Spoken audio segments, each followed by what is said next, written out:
So on the call today, we have myself, Patrick Leclerc. I'm a data specialist here at the Gordon Foundation. I'm also joined by Mary Crook, our water data specialist, and Christina Chizmashu, our other data specialist.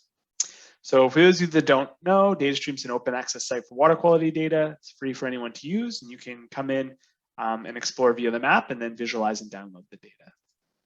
So some quick program updates. Our big program update that you've probably heard us mentioning over the last number of office hours is the release of Great Lakes DataStream.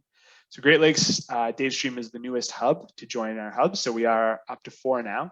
It covers the Great Lakes watershed as well up into the St. Lawrence. I'm just going to pull that up here for you guys now so you can take a quick look at what the site looks like.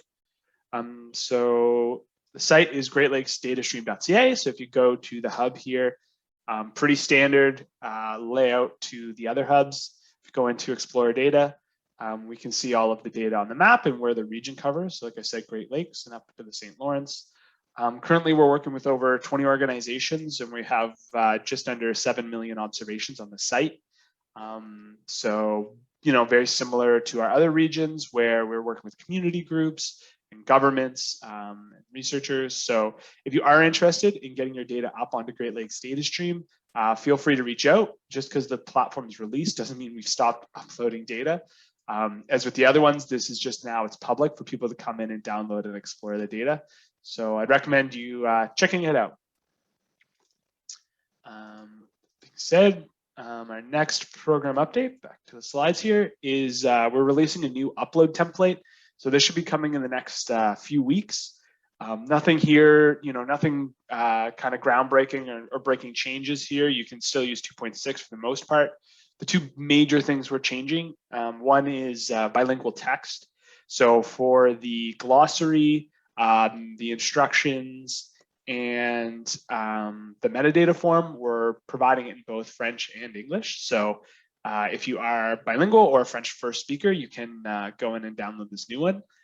We're also adding a number of new allowed values. A lot of these are going to be characteristic names. There's a number of new pesticides and chemicals that are going to be added in there, but we also do have some other new allowed values as well. To see what new allowed values are added, you can, for some of them, you can check it out on the last page, which is the change log, or you can just go to the allowed values and you'll see the lists there. So as for software updates, nothing huge. We've been spending a lot of time, getting things ready and prepared for the launch. So just some security upgrades, it's performance improvements and bug fixes.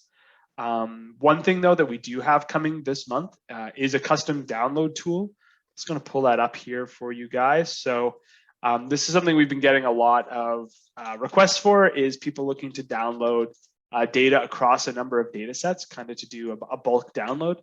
So you'll see this coming out in our listserv email later this month.